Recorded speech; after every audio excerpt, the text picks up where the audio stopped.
Assalamualaikum warahmatullahi wabarakatuh.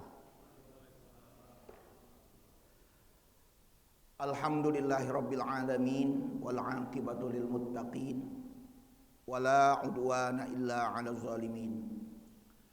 Asyhadu an la ilaha illallah wahdahu la syarikalah, iyyahu na'budu wa iyyahu nasta'in, wa asyhadu anna Muhammadan 'abduhu wa rasuluh arsalahullahu rahmatan lil alamin. Allahumma shalli wa sallim wa barik ala sayyidina Muhammad wa ala alihi wa ashabihi wa min dzurriyyatihi ajma'in. Hadirin hadirat jamaah salat subuh Masjid Al-Muhajirin rahimakumullah. Kita awali dengan memanjatkan puji syukur kehadirat Allah Subhanahu wa taala. Alhamdulillahirabbil alamin. Kita masih diberikan kesempatan kembali oleh Allah untuk bersama-sama kita dapat melaksanakan salat subuh berjamaah yang dirangkai dengan kita mengikuti atau melaksanakan taklim yang diselenggarakan secara rutin ini. Mudah-mudahan seluruh rangkaian ibadah-ibadah kita, baik yang sifatnya wajib maupun yang sifatnya sunnah, diridhoi oleh Allah Subhanahu wa taala. Salawat dan salam semoga terlimpah untuk Rasul kita yang terakhir, Nabi kita Muhammad sallallahu alaihi wasallam. Mudah-mudahan pula salawat dan salamnya juga terlimpah untuk keluarga Rasulullah, para sahabat, tabi'in, tabi'ut tabi'in, termasuk juga zurriyat atau keturunan-keturunan dari Rasulullah sallallahu alaihi wasallam, dan juga termasuk kita sekalian hingga akhir zaman. Baik, kita langsung saja Bapak dan Ibu sekalian. Pembahasan kita sudah 2 poin, Pak. Ya, poin pertama kita sudah membicarakan masalah niat. Yang kedua, kemarin kita sudah membicarakan masalah takbiratul ihram. Seharusnya takbiratul ihram itu yang ketiga sebetulnya, Pak, ya. Yang keduanya adalah berdiri ketika kita hendak sholat. Jadi ini ketukar, maaf, ada yang terlewat. Jadi yang nomor 2 seharusnya kemarin, sekarang yang nomor 2 kita akan bahas. Dan insya Allah kalau masih ada waktunya nanti kita lanjutkan di nomor keempat.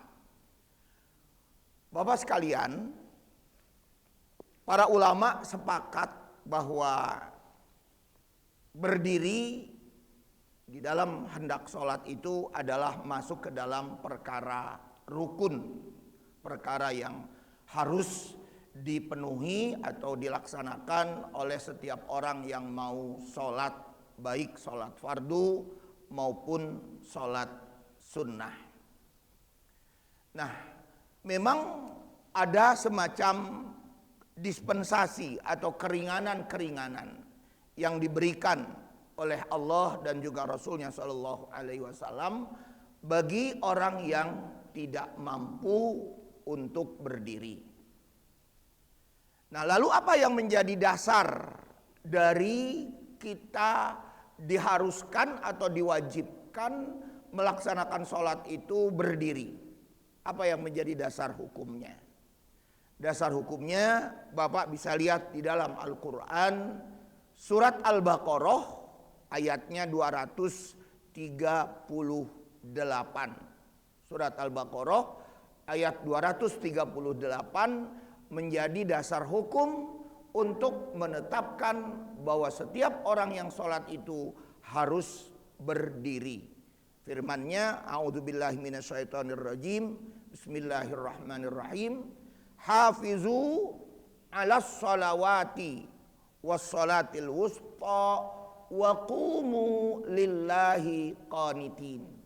Al-Baqarah 238. Hafizu, kata Allah, peliharalah oleh kalian alas sholawat, solat-solat itu. Di sini bentuknya adalah bentuk jamak, Pak.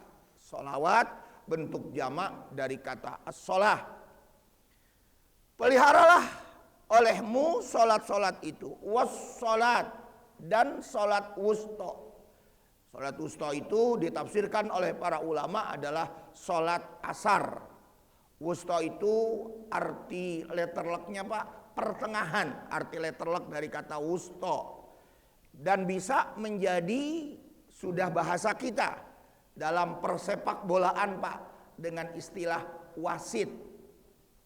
Nah, jadi wasit itu sebetulnya aslinya bahasa Arab Pak, ya. Maka dikatakan wasit, dia itu adalah penengah, ya. Itu disebut dengan wasit, itu sebetulnya artinya penengah. Jadi wusto yang dimaksudkan di sini di ayat 238 adalah sholat asar.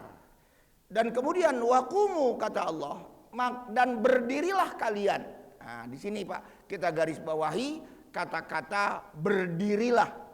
Maka berdirilah dirilah sebagai bentuk dari kata kerja atau yang kita sebut dengan fi'il amr ini menunjukkan sisi kewajiban bagi orang yang mau sholat itu harus berdiri.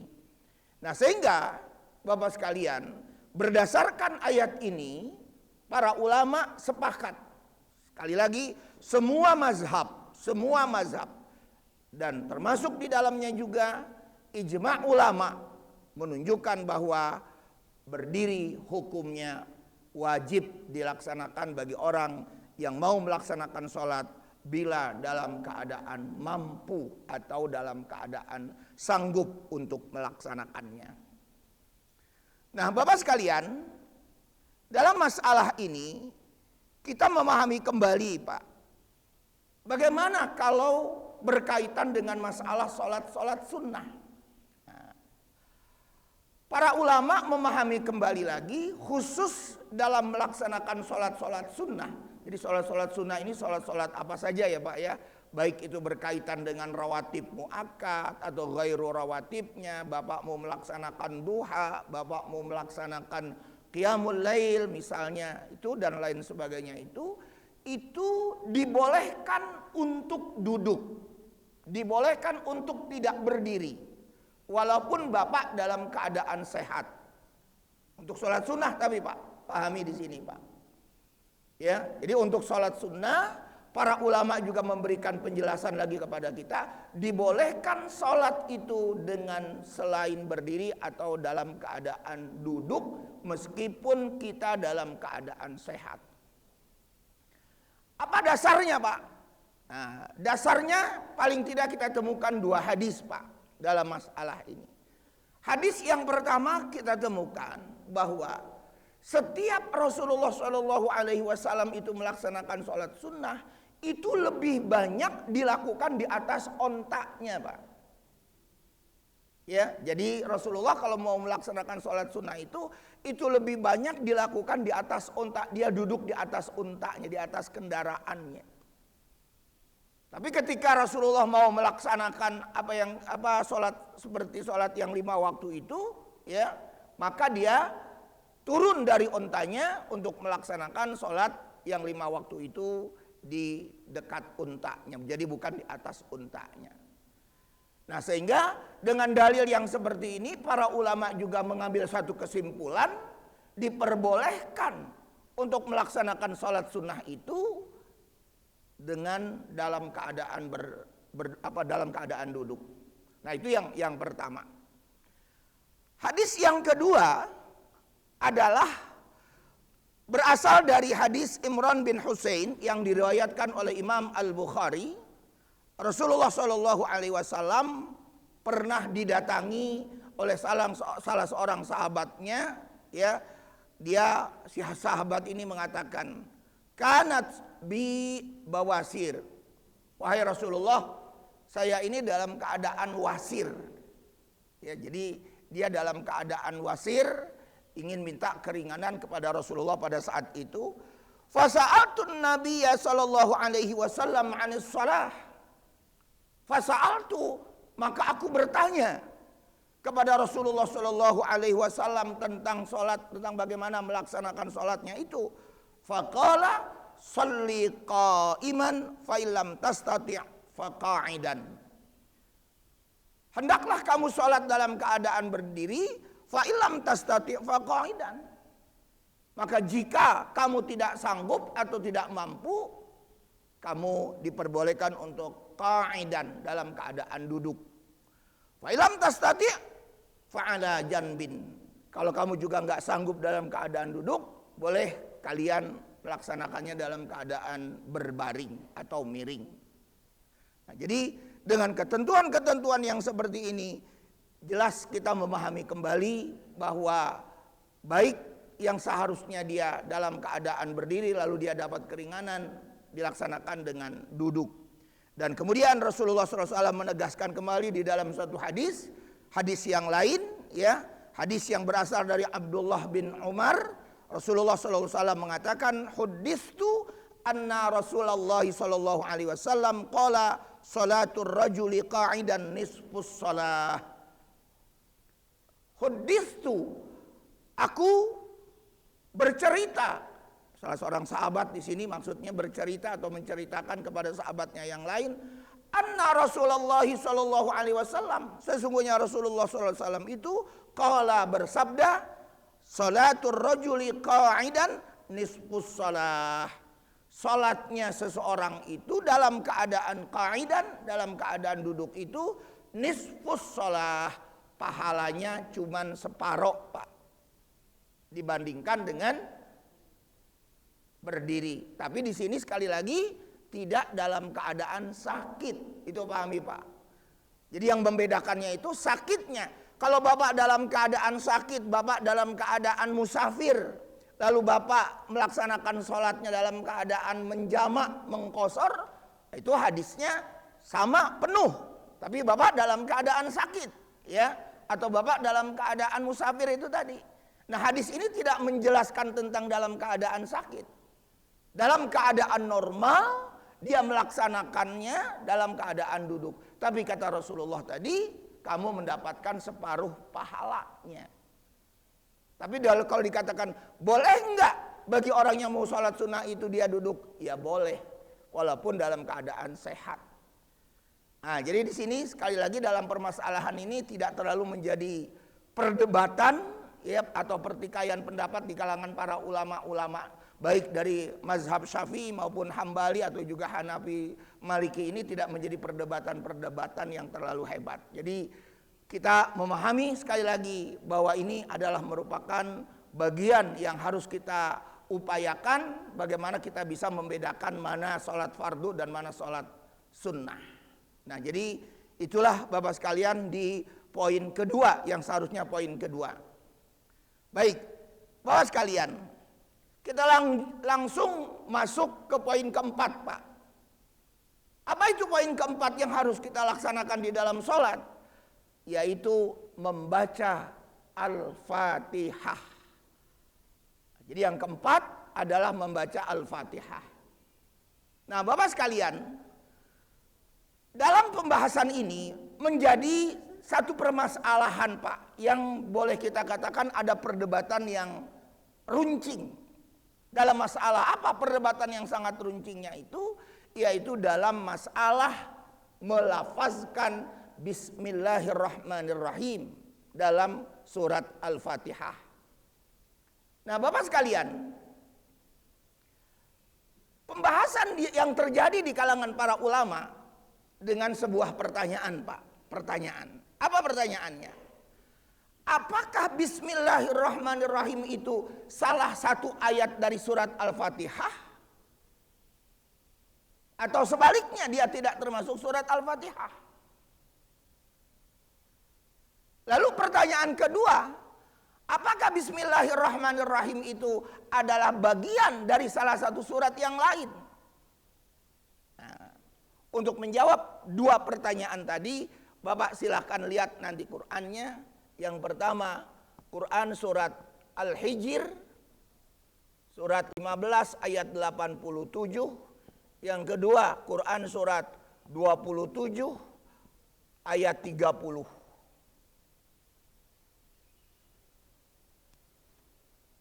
Dengan pertanyaan yang saya katakan tadi itu, Pak.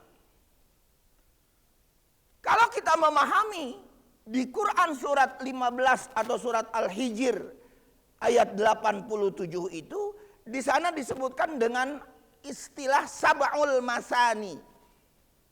Walaqad ataina, dan sungguh kami berikan, ya, yaitu sab'ul masani. Apa itu sab'ul masani? Kalau diartikan secara letterlek, sab'ul masani itu artinya, sab'u itu artinya 7, masani itu artinya yang diulang-ulang. Jadi Allah Subhanahu wa taala memberikan ayat, 7 ayat yang diulang-ulang. Tapi perlu difahami oleh kita, Pak. Tidak semua ulama mengartikan sab'ul masani itu adalah 7 ayat. Tidak semua. Melainkan ada lagi pemahamannya, tafsirnya, sab'ul masani itu bukan 7 ayat, melainkan 7 surat. Beda ya Pak ya? 7 ayat dengan 7 surat. Nah kalau sab'ul masani ini adalah 7 surat, itulah yang kita sebut di dalam kajian-kajian tafsir itu dinamakan dengan istilah sab'ut tiwal. Apa itu sab'ut tiwal? 7 surat yang panjang. Tiwal itu artinya yang panjang. Apa itu 7 surat yang panjang? Rinciannya Al-Baqarah, Ali Imran, An-Nisa, Al-Maidah, Al-An'am, Al-A'raf, dan At-Taubah.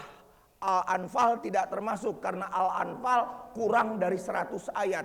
Jumlah ayat di dalam Quran surat Al-Anfal itu tidak sampai 100. Kalau nggak salah itu ada cuma 75 ayat Pak di Quran surat Al-Anfal.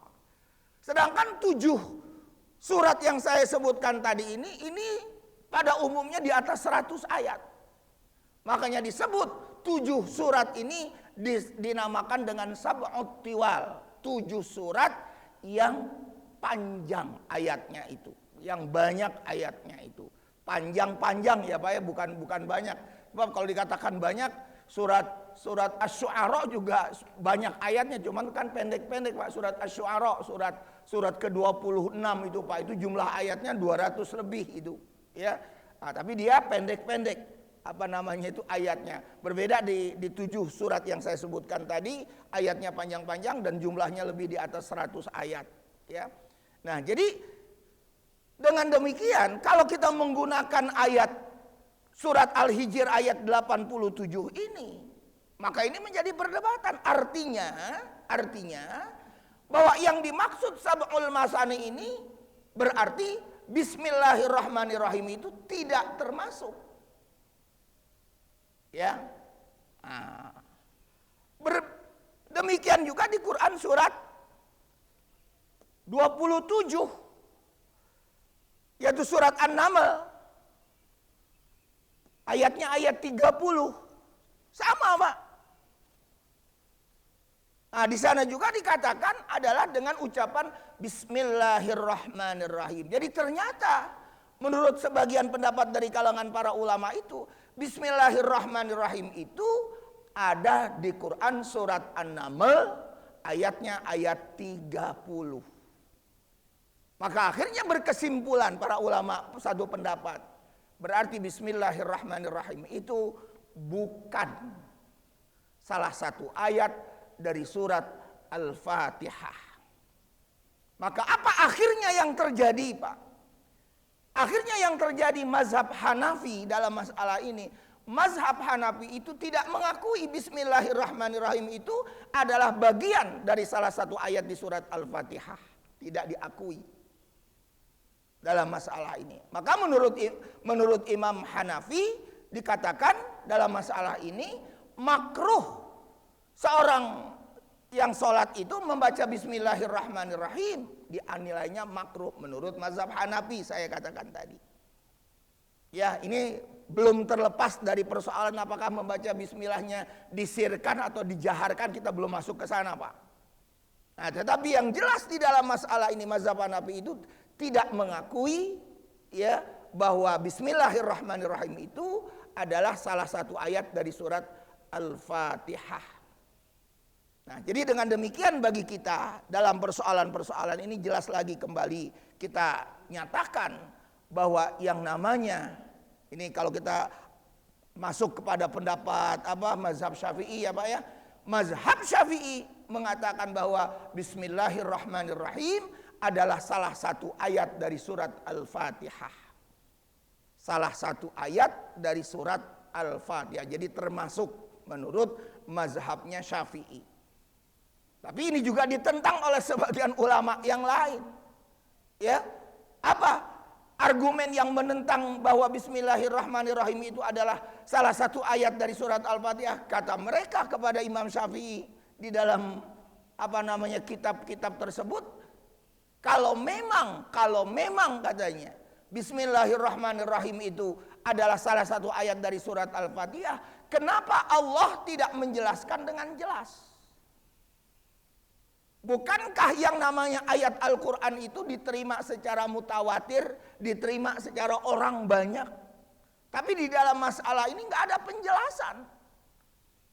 Nah, disitulah yang kita sebut terjadinya perdebatan dalam masalah ini.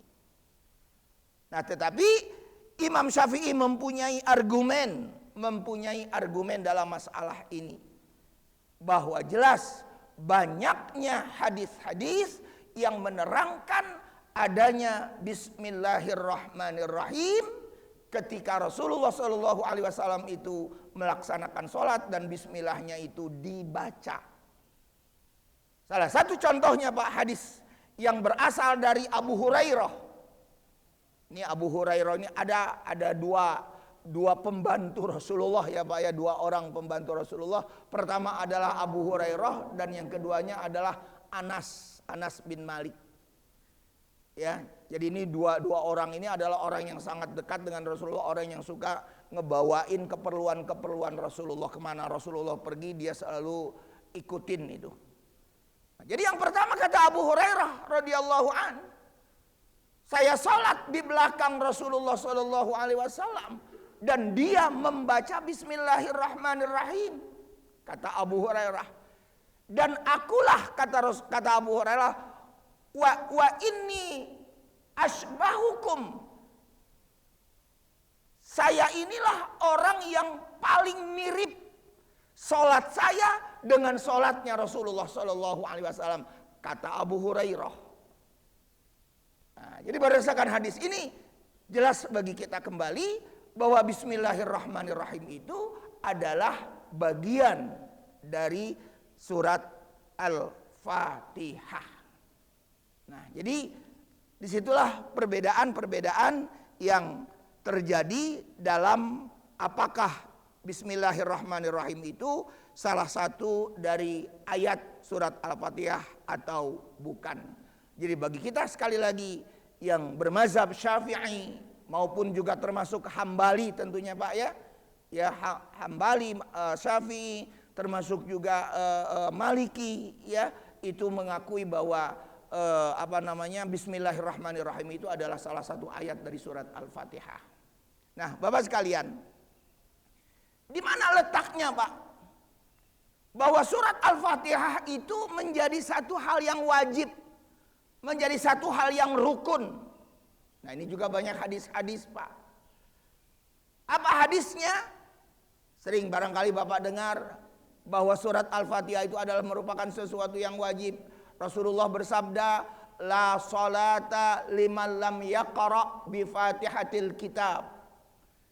Tidak sah salat seseorang itu kalau dia tidak membaca Al-Fatihah, bi Fatihatil kitab. Hadis yang berikutnya juga dikatakan, man shalla salatan lam yaqra fiha bi ummil Qur'an fahiya khidaj. Barang siapa yang sholat dengan satu sholat lalu dia tidak membaca Ummul Quran atau yang kita sebut dengan Al-Fatihah, maka sholatnya itu adalah khidaj. Apa itu khidaj? Khidaj difahami oleh para ulama ghairu tamam. Apa itu ghairu tamam? Tidak sempurna. Jadi kalau orang sholat tanpa membaca Al-Fatihah berarti tidak sempurna. Walaupun pada ayat-ayat yang lain, pada hadis-hadis yang lain lagi disebutkan tidak dibalas, tidak diberikan pahala, la tujzi'u, maka sholatnya itu tidak diberikan pahala oleh Allah Subhanahu wa taala.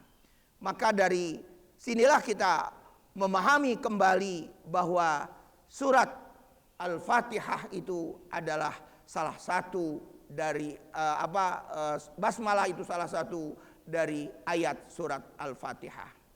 Nah, kemudian Bapak sekalian, yang berikutnya kita memahami kembali yang berkaitan dengan apa sih kok bisa terjadi perdebatan-perdebatan yang seperti itu di kalangan para ulama, bahwa basmalah tidak termasuk salah satu ayat dari surat Al-Fatihah, yang lain menyebutkan juga ada atau bagian dari surat Al-Fatihah ini. Jawabannya Pak, jawabannya sekali lagi, karena banyaknya hadis. Dulu pernah saya sebutkan Pak, salah satu sebab timbulnya ikhtilaf di dalam fikih itu karena banyaknya hadis. Jadi dengan hadis-hadis yang banyak, ya, maka disitulah ulama memegang hadis A, ulama B memegang hadis B misalnya, sehingga terjadi perbedaan-perbedaan. Itu yang mengatakan bahwa sebab timbulnya perbedaan itu demikian. Kemudian lagi yang kedua Pak dalam masalah ini, bahwa apakah basmalah itu harus termasuk dari salah satu ayat surat Al-Fatihah, maka di situ juga disebutkan para ahli-ahli fikih atau fuqaha mengatakan bahwa jelas Bismillahirrahmanirrahim itu adalah harus dibaca. Nah, Bapak sekalian, yang berikutnya ini Pak, yang terakhir ini Pak. Pertanyaannya adalah, apakah Bismillahirrahmanirrahim itu harus dijaharkan atau disirkan? Itu pertanyaannya. Apakah harus dikeraskan ketika kita sholat subuh, sholat maghrib, sholat isya, ataukah disirkan, disembunyikan? Nah, ini pun menjadi perdebatan. Perdebatannya berawal dari apa yang kita sebutkan itu tadi Pak. Pertama, banyak hadis. Nah, perdebatan yang kedua, karena ada hadis-hadis yang menyatakan, ada yang mengatakan yajharun, ada yang mengatakan la yajharun, ada yang mengatakan harus dijaharkan, dan ada juga yang mengatakan la yajharun, tidak dijaharkan. Jadi ini juga menjadi perdebatan-perdebatan kembali, karena memang hadisnya berbeda-beda di dalam masalah ini. Ya, nah, saya berikan contoh misalnya Pak dalam masalah ini, seperti yang dikatakan kembali dalam hadis yang diriwayatkan oleh Abu Hurairah di sini. Shallaitu khalfa Abi Hurairah faqara bismillahirrahmanirrahim. Kata Abu Hurairah, saya ini sholat di belakang Rasulullah Shallallahu Alaihi Wasallam. Lalu Abu Hurairah mengatakan Bismillahirrahmanirrahim ketika dia membaca Al-Fatihah. Nah, jadi dari dalil-dalil yang seperti ini berarti kan terdengar dalam konteks yang seperti ini. Dan kemudian yang terakhirnya lagi adalah kaitannya dengan apa yang menjadi fungsi dari Bismillahirrahmanirrahim. Nah, Bapak sekalian,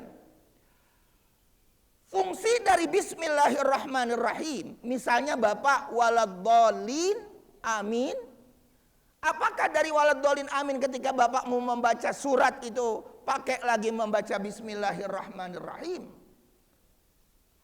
Para ulama mengatakan kembali, dilihat dari sisi fungsi bacaan basmalah atau Bismillahirrahmanirrahim itu adalah mengandung berkah. Itu satu Pak. Jadi jangan lupa Pak, bacaan Bismillahirrahmanirrahim itu mengandung berkah. Jadi kata para ulama, ketika sudah waladhdallin amin, Bismillahirrahmanirrahim, katakanlah membaca surat atau ayat yang lain, silahkan. Walaupun memang dalil secara khususnya itu tidak kita temukan, dalil secara khusus. Nah, itu yang pertama. Dalilnya apa? Dalil secara umum Pak. Kullu amrin dzibalin la yubda'u bi bismillahirrahmanirrahim fahuwa aqta. Di lain riwayat fahuwa abtar. setiap perkara yang tidak diawali dengan membaca bismillahirrahmanirrahim, maka perkara itu terputus dari rahmat, dari berkahnya Allah. Jadi di situ dilihat dari sisi fungsi bismillahirrahmanirrahim, mendapatkan rahmat, mendapatkan berkah. Dan yang kedua dalam masalah ini, fungsi dari bismillahirrahmanirrahim, yaitu adalah untuk memisahkan antara satu surat dengan surat yang lain. Jadi kalau Bapak membaca waladhdallin, amin, kemudian bismillahirrahmanirrahim, kemudian membaca surat yang lainnya itu, maka berarti surat yang lainnya itu maksudnya adalah tidak termasuk di surat Al-Fatihah. Karena dipisahkan oleh apa? Bismillahirrahmanirrahim. Karena dipisahkan oleh bismillahirrahmanirrahim. Nah, jadi seperti itu fungsi dari bismillahirrahmanirrahim. Maka di dalam masalah ini ulama-ulama Syafi'iyah, ulama-ulama pengikut dari Imam Syafi'i membaca bismillahirrahmanirrahim itu setelah waladhdallin tadi. Dilihat dari dua sisi. Nah, Bapak sekalian, ini barangkali yang terakhir, Pak, kaitannya dengan imam di ayat terakhir surat Al-Fatihah. Saya ingin menyampaikan kepada Bapak, khususnya imam ya Pak ya. Pada ayat terakhir, siratal ladzina an'amta alaihim. Kata siratal ladzina an'amta alaihim itu sebaiknya imam tidak berhenti. Nah, sebaiknya imam tidak berhenti, tidak ada wakaf di situ Pak, dalam sisi bacaan. Nah, ini kenapa kita katakan demikian? Karena sanad dari Imam Hafiz, bacaan-bacaan qiraat ya Pak ya, yang masuk ke negara kita, ke Indonesia ini, itu dipelopori oleh Imam Hafiz. Jadi kalau Bapak berhenti siratal ladzina an'amta alaihim, Bapak wakaf di situ, berhenti, kemudian ghairil maghdubi alaihim dilanjutkan dengan kata-kata ghairi. Ghairi itu seharusnya berarti apa Pak? Awal kata lagi. Karena sudah berhenti. Berarti awal kata. Nah, dalam konteks bahasa Arab, sekali lagi, awal kata itu tidak mungkin dibaca ghairi. Tidak mungkin. Seharusnya dibaca apa? Awal kata itu seharusnya dibaca mubtada marfu'. Apa itu mubtada marfu'? Dia menjadi awal kata yang harus dibaca dhammah. Kalau setiap berhenti ghairu mestinya Pak, bukannya ghairi. Tapi memang ayat ghairi. Jadi yang saya persoalkan di dalam masalah ini adalah persoalannya jangan berhenti pada alaihimnya itu tadi maksud saya Pak. Sebab kalau kita berhenti, saya bilang tadi, seharusnya dibaca ghairu, bukan dibaca ghairi. Nah, itulah yang disampaikan oleh Imam. Makanya kalau Bapak lihat di dalam Al-Quran, kalimat ghairil maghdubi siratal ladzina an'amta alaihim itu tanda wakafnya itu kalau pun Bapak lihat di situ ada lam alif. Bapak lihat di Quran cetakan kita itu lam alif. Lam alif itu sendiri adalah tidak boleh berhenti. Ya. Jadi makanya di situ memang seorang imam itu harus lebih kuat nafasnya. Siratal ladzina an'amta 'alaihim ghairil maghdubi 'alaihim waladdallin. Nah, berhenti baru kita. Jangan siratal ladzina an'amta 'alaihim ghairil maghdubi. Itu kurang tepat. Kalau kita menggunakan sanad dari yang saya bilang tadi dari Imam Hafiz sebagai ulama ya yang menerangkan berkaitan dengan masalah qiraat ini. Jadi demikian Bapak sekalian persoalan-persoalan yang berkaitan dengan berdiri ketika kita hendak sholat dan dilanjutkan dengan bacaan basmalah apakah termasuk salah satu ayat dari surat Al-Fatihah, dan kemudian juga apakah bismillahirrahmanirrahimnya ini dijaharkan atau disirkan. Nah, itulah uraian-uraian yang kami sampaikan. Saya kira demikian, Pak. Silakan kita diskusi. Barangkali ada yang perlu kita diskusikan.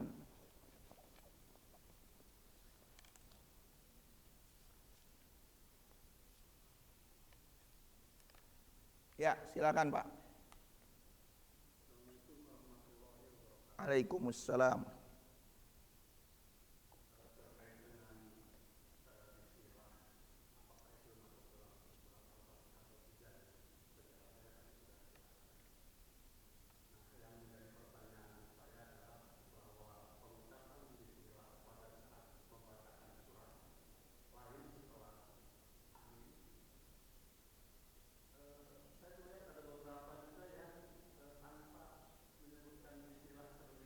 Ya.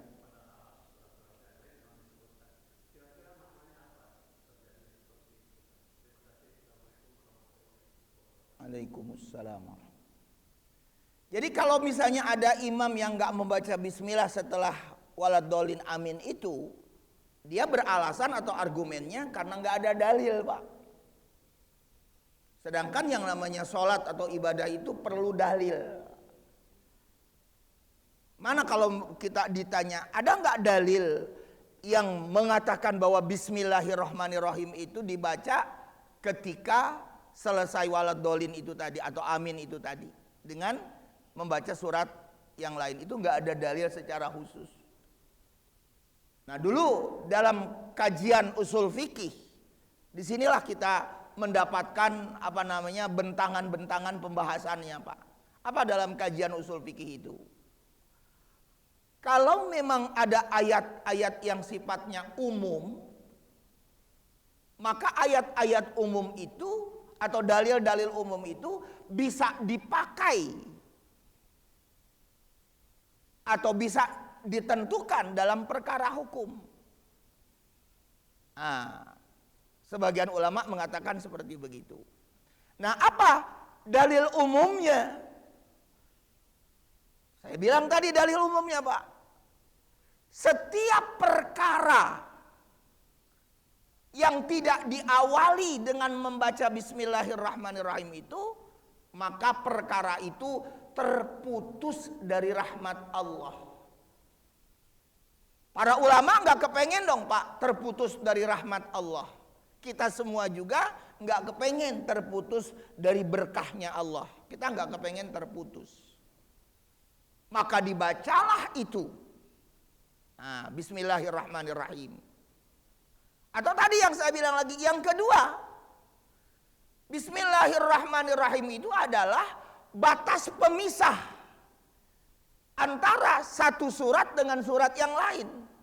Dipisah dengan membaca bismillahirrahmanirrahim. Itu argumen para ulama yang melafazkan bismillahirrahmanirrahim setelah waladhdallin amin itu tadi. Jadi itu. Nah, tetapi kelompok-kelompok sebelah itu sering mengatakan lain lagi. Apa? Nggak ada dalil kok. Kalau nggak ada dalil ya jangan ditentukan. Nah, ini persoalannya. Jadi lain apa, Pak? Lain memandangnya sudah beda. Ya, memandangnya itu sudah beda. Makanya kalau saya sering bilang pada Bapak Ibu pada saat-saat kita mengkaji usul fikih itu, terjadinya perbedaan-perbedaan itu di samping saya bilang tadi banyak dalil-dalil itu, dari sisi mana si ulama tadi memandangnya? Apakah dalil-dalil umum ini, apakah dalil-dalil khusus? Kalau dalil-dalil umum disertai dengan adanya dalil-dalil khusus, berarti dalil umum akan apa, Pak? Akan kalah. Dalil umum ada, dalil khusus ada. Maka dalil umum ini harus kalah dengan dalil khusus. Inilah yang kita sebut dalam bahasa hukum apa, Pak? Bapak barangkali di sini banyak orang hukum. Lex specialis derogat generalis. Ya, leg spesialis, ada leg spesialisnya. Nah, kalau ada leg spesialisnya itu yang generalisnya itu harus kalah, karena ada yang khusus, itu yang kita sebut dengan dalil am wal khas, ya, dalam konteks itunya, sehingga menjadi yang kita sebut dengan hukum-hukum yang sifatnya mutlak. Nah, jadi argumen sekali lagi bagi mazhab Syafi'i atau ulama-ulama Syafi'iyah itu memang seperti demikian argumen-argumennya. Ya, penggunaan dalil ini yang bisa terjadi perbedaan-perbedaan. Saya kira itu, Pak.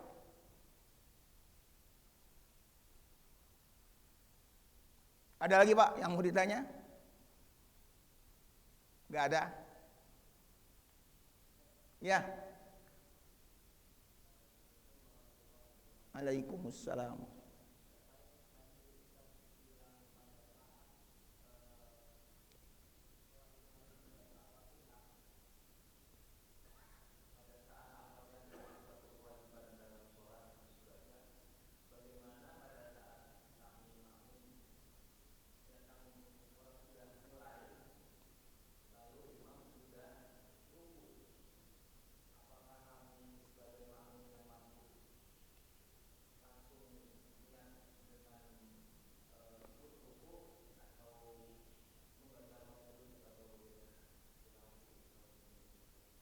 Ya, ini juga sebetulnya jadi perdebatan, tapi sebetulnya nanti pembahasannya di saat ruku, Pak. Belum masuk sebetulnya. Ya. Tapi sekedar sajalah saya jawab dulu. Ya. Dalam keadaan imam ruku, lalu Bapak datang. Pertanyaannya adalah, ketika Bapak melakukan sholat di saat imam sedang ruku itu, apakah Bapak yang makmum, yang masbuk itu tadi, tertinggal itu tadi, mendapatkan satu rakaat, padahal dia tidak membaca Al-Fatihah. Jadi perdebatan di situ, Pak, sebetulnya. Ikhtilaf lagi dalam masalah ini. Tapi kalau Bapak membaca lagi teks-teks hadis, ya. Nabi mengatakan, barang siapa yang menemukan rukuknya imam, maka sungguh dia berarti mendapat rakaat. Barang siapa mendapatkan atau menemukan rukuknya imam, maka berarti dia mendapatkan satu rakaat. Jadi berdasarkan hadis itu berarti apa, Pak? Walaupun Bapak yang tertinggal masbuk itu tidak membaca Al-Fatihah, maka Bapak tetap berarti mendapatkan satu rakaat. Argumen yang berikutnya disebutkan lagi dalam hadis Nabi itu, al-imamu dhamin. Imam itu adalah menjamin. Wallahu a'lam. Tapi memang kalau Al-Fatihah itu dimasukkan kepada perkara yang wajib atau yang harus dibaca bagi setiap orang, baik dia imam maupun dia menjadi makmum, harus saya katakan tadi, maka berarti memang tidak sah. Tapi ketika Bapak mendapatkan lagi hadis yang lain, nah, yang menjadi masalah itu ada hadis yang lain yang mengatakan seperti yang saya bilang tadi. Barang siapa yang mendapatkan rukuknya imam, maka dia mendapatkan rakaat atau satu rakaat. Itu kan hadis. Apakah hadis itu nanti mau kita nggak pakai? Ya, nggak boleh dong. Disitulah yang namanya fikih. Ya, itulah yang namanya persoalan fikih, memang demikian. Ya, tapi lebih dalam nanti kita bahas pada pembahasan tentang rukuknya itu sendiri. Tapi gambarannya seperti demikian tadi. Ya, saya kira itu, Pak. Ya, masih ada lagi, Pak?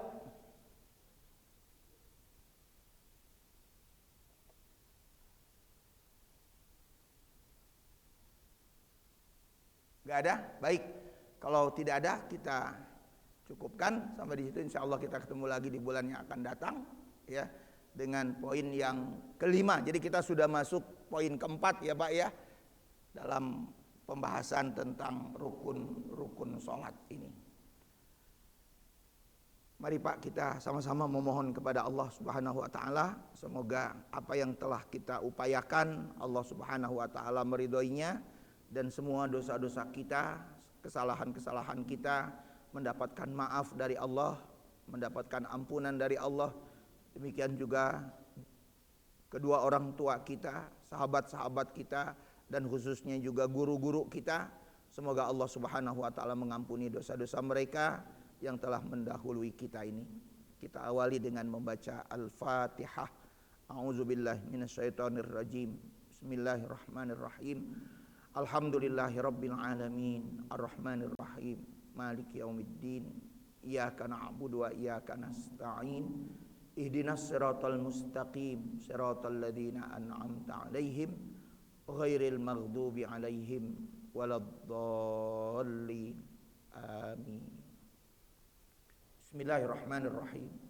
Alhamdulillahirabbil alamin, hamdasy syakirin an-na'imin, hamdan yuwafi ni'amahu wa yukafi'u mazidah.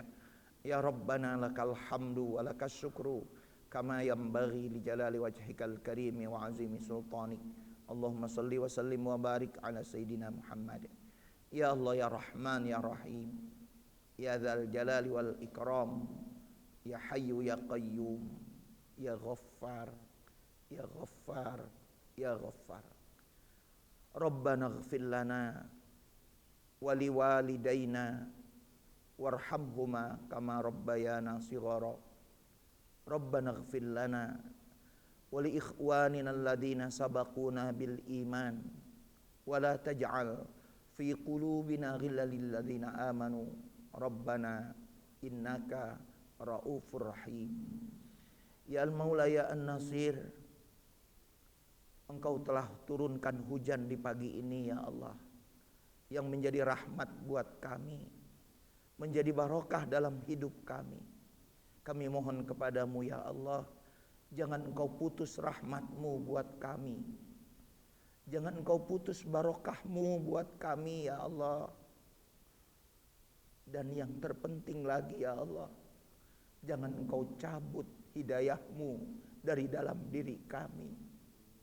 Rabbana la tuzigh qulubana ba'da idh hadaitana wa hab lana min ladunka rahmah innaka antal wahhab. Ya Allah yang alim, pada Engkaulah sumber ilmu ya Allah. Kami mohon kepadamu ya Allah, jadikanlah setiap taklim yang kami selenggarakan di pagi ini ya Allah, taklim yang Kau jadikan ilmunya ilmu yang bermanfaat buat kami, ilmu yang semakin menumbuhkan rasa takut kami kepada Engkau ya Allah. Ya Allah, kami mohon pula kepada kami, dengan ilmu tersebut Engkau kokohkan iman dan Islam kami ya Allah. Ya Allah, akhirnya kami memohon kepadamu ya Allah, berikan kepada kami akhir hidup husnul khatimah. Allahumma khtim lana bihusnil khatimah wa la takhtim alaina bisu'il khatimah. Allahumma inna nas'aluka ridhaka wal jannah wa na'udzubika min sakhatika wan nar. Rabbana atina fid dunya hasanah wa fil akhirati hasanah wa qina adzabannar. Rabbana taqabbal minna innaka antas samiul alim wa tub alaina innaka antat tawwabur rahim. Wa sallallahu wa sallam ala nabiyyina Muhammadin wa ala alihi wa sahbihi ajma'in. Subhana rabbika rabbil izzati amma yasifun wa salamun alal mursalin walhamdulillahi rabbil alamin. Subhanakallahumma wa bihamdika asyhadu an la ilaha illa anta astaghfiruka wa atubu ilaik. Assalamualaikum warahmatullahi wabarakatuh.